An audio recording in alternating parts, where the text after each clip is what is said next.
সাকিব খানের ঘাটি মধুমিতার মাটি সাকিব খান তুফান দেখবে তুফানের কারণে, তুফান দেখবে সাকিব খানের কারণে, তুফান দেখবে বাংলাদেশি ছবির কারণে, তুফান দেখবে একটা ভালো ছবির কারণে।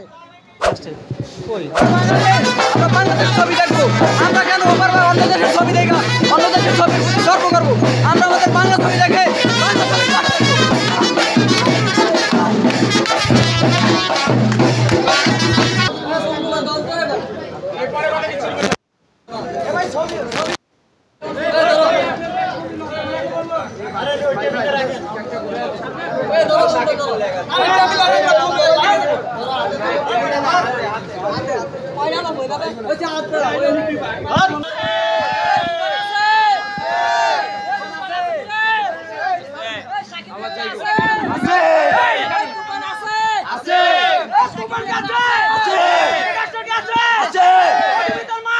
সাকিব খানের ঘাটি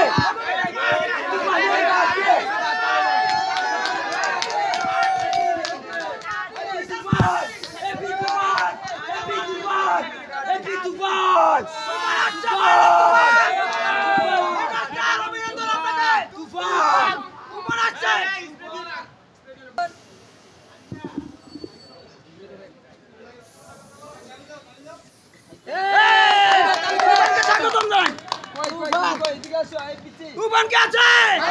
মেগাস্টার কে আছে? কিংকন কে আছে? সুপারস্টার কে আছে? ভাইজান কে আছে?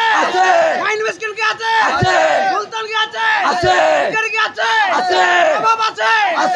তুফান কি আছে? আরে ভয় পাইছি রে, ভয় পাইছি রে।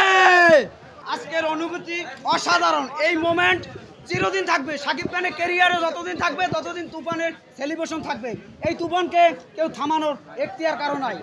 এখন মূলত আমাদের প্রোগ্রামটা আমরা র্যালি দিছি, প্রায় 1.5 ঘন্টা র্যালি দিছি। র্যালি দেওয়ার পর আমরা গেঞ্জি বিতরণ করছি, 200 গেঞ্জি বিতরণ করছি।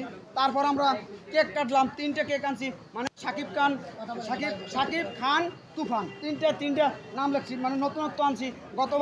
গতবার রাজকুমার সময় কেমন আপনারা জানাবেন। আর সাকিব খানের তুফান অলরেডি তুফান বয়ে যাইতেছে গোটা বাংলাদেশে। এখন গ্লোবালি 28 তারিখ মুক্তি পাবে, অপেক্ষায় থাকেন। তুফান দেখবে তুফানের কারণে, তুফান দেখবে সাকিব খানের কারণে, তুফান দেখবে বাংলাদেশি ছবির কারণে, তুফান দেখবে একটা ভালো ছবির কারণে। সাকিব খানের ঘাটি মধুমিতার মাটি সাকিব খানের ঘাটি মধুমিতার মাটি সাকিব খানের ঘাটি কিংকন কে আছে? কে আছে? ভাইজান কে আছে? সুপারস্টার কে আছে? মাইন মিসকিন কে আছে? সুলতান কে আছে?